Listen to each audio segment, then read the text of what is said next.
Bonjour à toutes et à tous, soyez les bienvenus dans cette nouvelle vidéo. Nous allons voir ensemble aujourd'hui, je vous ai mis un tableau pour vous expliquer comment ne plus avoir peur de faire face à une niche et pénétrer différents univers de manière à vous aussi pouvoir vous octroyer des ventes. Il y a beaucoup de personnes qui font des erreurs lorsqu'il s'agit de pénétrer un nouveau marché et je vais vous expliquer ici comment vous aussi à votre niveau vous avez la possibilité de faire face et de générer des ventes. Et sans plus tarder, je vais vous expliquer ça sur un tableau. Donc j'espère que la résolution sera suffisante pour que vous puissiez bien voir. Donc dans l'idée, je vais vous expliquer déjà une erreur commune que font la plupart des gens et qui est de croire que, on va prendre une catégorie spécifique, hygiène, beauté. La plupart des gens considèrent aujourd'hui que l'hygiène beauté est une niche et pour le coup, vous vous trompez complètement.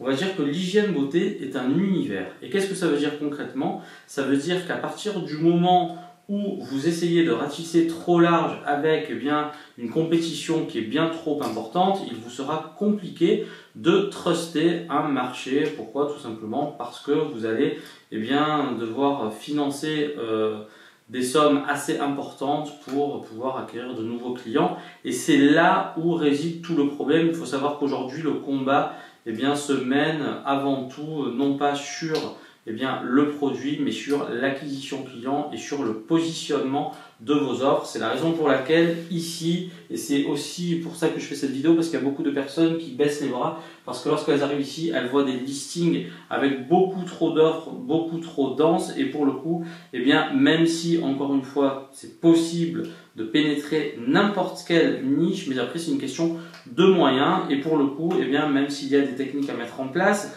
la plupart des gens ne disposent pas de budget conséquent, et pour le coup, on va aller plus en détail, et en fait la meilleure façon d'illustrer cela, c'est de dessiner une sorte d'échelle en partant du plus grand vers le plus petit, et vous allez comprendre où je veux en venir. Donc, selon moi, l'hygiène beauté, ce n'est pas une niche, c'est un univers.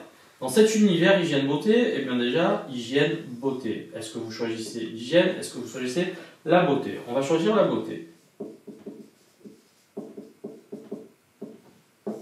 Est-ce que selon vous, la beauté peut être caractérisée par un phénomène de niche? Encore une fois, non. Pourquoi? Parce que ça englobe tellement de choses que vous ne pouvez pas prétendre aujourd'hui dire « Ah, moi je suis dans la niche de la beauté ». Non, vous n'êtes pas dans la niche de la beauté, c'est encore bien trop vague. Et l'idée, l'idée derrière tout ça, c'est de vous montrer qu'en vous ultra spécialisant, c'est là où vous pourrez tirer votre épingle du jeu. Il y a des personnes avec qui j'ai travaillé plus en profondeur qui aujourd'hui, malgré le fait qu'elles soient dans des niches fortement concurrentielles, arrivent à générer plus de 30 000 € par mois. Donc c'est vraiment quelque chose qui fonctionne. Et pour le coup, qu'est-ce qui s'est passé quand vous êtes face à des gros poids lourds? Vous imaginez bien qu'il y a des choses qui sont possibles et d'autres qui sont plus complexes à mettre en place, sauf qu'en se concentrant et en hyper spécialisant son offre, pour le coup, c'est là où on arrive à tirer quelque chose du business en ligne, notamment Amazon. Et aujourd'hui, tout est compétition, mais pour le coup, il serait fort dommage de baisser les bras parce que vous voyez des gros listings, non, pas du tout. Donc dans l'idée, la beauté n'est encore une fois pas une niche exploitable parce qu'il y a de trop gros acteurs. Et pour le coup, on va encore une fois continuer vers quelque chose de plus spécifique. Et la beauté, tiens, on va s'intéresser notamment au visage. Alors la beauté, ça peut être très bien pour les cheveux, ça peut être pour le visage, ça peut être il y a en ce moment la beauté des pieds, si vous êtes une femme, vous devez connaître, l'épilation, un peu plus l'hygiène. Mais pour le coup, il y a pas mal de grandes catégories et donc pour le coup, nous, on va se concentrer sur le visage. Et là, pour le coup, vous avez déjà beaucoup à faire quand vous vous concentrez sur le visage. Donc l'idée derrière tout ça peut être la suivante. Je vais aujourd'hui créer une marque autour, quand je dis je vais, ce sera vous ou quelqu'un d'autre, peu importe l'univers choisi. Et donc vous allez vous dire, tiens, mon projet aujourd'hui est de créer une marque qui vendra, qui commercialisera des produits de beauté pour le visage. Et là, vous commencez à y voir plus clair. Et donc, pour le coup, qu'est-ce qu'on va faire dans un premier temps? Eh bien, le visage, là aussi, ça peut être la bouche, ça peut être les yeux, ça peut être, eh bien, la beauté, vraiment, les masques, ça peut être les crèmes, ça peut être beaucoup de choses. Donc, pour le coup, qu'est-ce que vous allez faire? Comme vous n'avez pas des moyens astronomiques la plupart du temps, eh bien, vous allez partir, on va dire, pour moi, ça, c'est une macro-niche. Eh bien, vous allez partir d'ici pour commencer, voilà, j'espère qu'on me voit suffisamment, pour commencer à vous créer votre premier produit et vous allez sélectionner une partie du visage et tiens, on va dire que vous allez vous concentrer sur l'œil. Voilà. En vous concentrant sur l'œil, déjà, vous avez restreint eh bien, vos recherches et vos possibilités. Ça vous permet d'être beaucoup plus spécifique dans votre offre et c'est ce qu'il faut faire si vous aussi vous avez envie eh bien, de pénétrer un marché. Donc pour le coup, pour l'œil, tiens, on va dire que dans un premier temps, vous allez créer une gamme de produits des eyeliners. Qu'est-ce que l'eyeliner? Si les gens ne savent pas, l'eyeliner, eh bien, c'est un maquillage qu'on met sur les yeux pour sublimer le regard. Et pour le coup, eh bien, vous allez vous concentrer là-dessus. Il y a des gens qui vont dire « Ah, mais là aussi, c'est trusté. » Donc, encore une fois, si c'est trusté, et c'est là où, eh bien, au-delà du fait de cibler, il va falloir ajouter une petite flèche à votre arc qui va s'appeler la flèche de l'innovation. Alors, comment innover dans cette gamme de produits? Eh bien, tout simplement, vous allez créer un eyeliner avec une matière première spécifique qui va faire que, essayez d'avoir quelque chose d'engagé, une empreinte assez forte, ne faites pas que du générique, sinon ce sera trop compliqué. Il faut que si par exemple vous créez ce type de produit, vous rajoutiez quelque chose qui fait qu'on pourra vous identifier et c'est là où réside eh bien, tout le succès de certaines personnes et l'échec d'autres. Ça pourrait être pareil pour les tisanes, pour le thé, je vous en avais déjà parlé. Ne faites surtout pas ce que tout le monde fait. Allez dans la mouvance, mais apportez votre touche. Et c'est comme ça que vous aussi, eh bien, vous pourrez tirer votre épingle du jeu. Et donc, eh bien, dans l'idée, vous avez bien compris qu'aujourd'hui, n'importe quelle niche peut être pénétrée à partir du moment où eh bien, on cible de façon chirurgicale. Encore une fois, c'est la raison pour laquelle eh bien, on va utiliser Eyes Inspector, Jungle Scout, Helium 10 pour avoir eh bien, un prévisionnel volume des ventes. Alors faites-le non pas que sur la France, vous pouvez le faire eh bien, à l'échelle européenne pour avoir une tendance globale et à partir du moment où les chiffres sont bons, vous pouvez vous dire tiens, je vais me consacrer et je vais créer mon premier produit qui sera le premier d'une ligne de produits et cette ligne de produits, eh bien, le point de départ sera l'eyeliner mais après, bah, tiens, vous pourrez faire par exemple eh bien, du rouge à lèvres, vous pourrez faire du fard à paupières, vous pourrez faire plein de choses. Mais le truc, c'est qu'il faut partir sur du spécifique pour commencer. Ne voyez pas trop gros dans un premier temps parce que,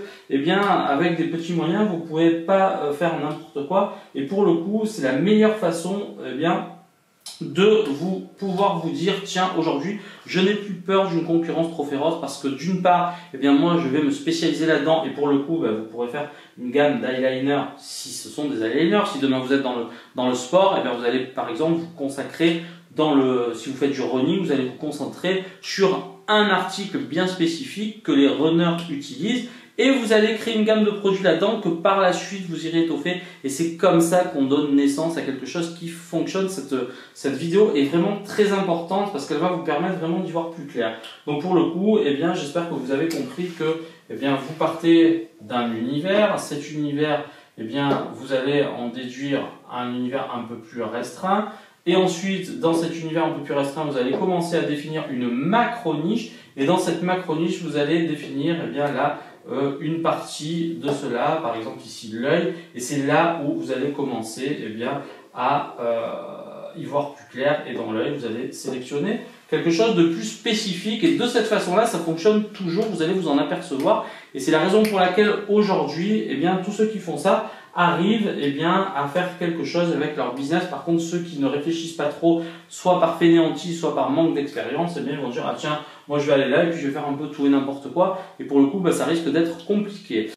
Voilà, donc j'espère que vous y voyez plus clair dans ce que j'ai pu vous montrer. Vous voyez, ça n'est pas si compliqué. En ces temps si particuliers, là aussi, eh bien, je vous suggère de réellement prendre du recul sur ce qui nous attend. Et pour le coup, il est vrai que on se rend compte aujourd'hui que la seule façon de pouvoir fonctionner, c'est toujours de croître.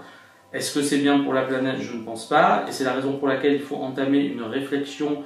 Si demain vous faites de l'e-commerce, notamment, forcément, il va falloir, et moi c'est vraiment une réflexion que j'ai entamée, réfléchir sur la façon de pouvoir créer des produits avec une faible empreinte carbone et fortement recyclable pour préserver un petit peu cette pauvre planète Terre qui, année après année, est complètement ravagée par l'activité humaine, et selon moi c'est un vrai problème de fond, on ne peut pas le nier.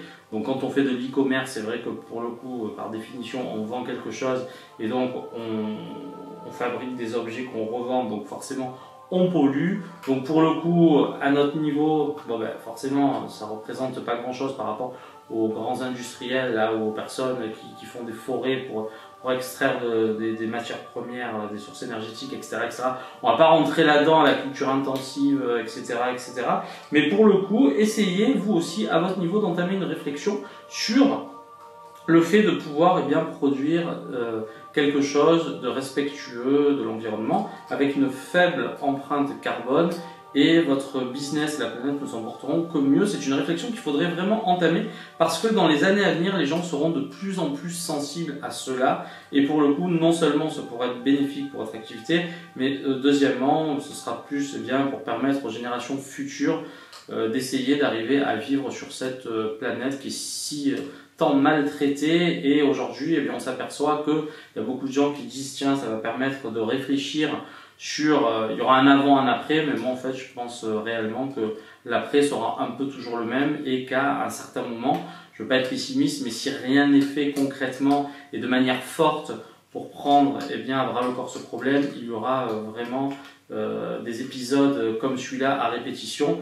et je ne sais pas vers quel monde on se dirige. Donc il faudrait que beaucoup de personnes prennent conscience de cela et essayent à l'avenir d'être plus respectueux dans leur façon de se comporter, dans leur démarche, parce qu'à un moment donné, notre seule ressource, c'est la planète Terre pour l'instant. Peut-être que dans 100 ou 200 ans, les gens pourront vivre sur une autre planète, et la planète Terre sera un petit peu la zone infectée de l'univers. Peut-être qu'on n'en est qu'au balbutiement de tout ça, je ne sais pas. Mais aujourd'hui, on n'a que cette ressource, donc il faut en prendre soin.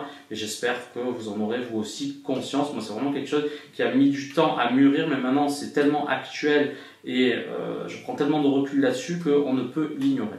Voilà. Merci pour votre attention. Je vous souhaite beaucoup de courage et surtout, plein de réussite. À très vite pour la citation du jour.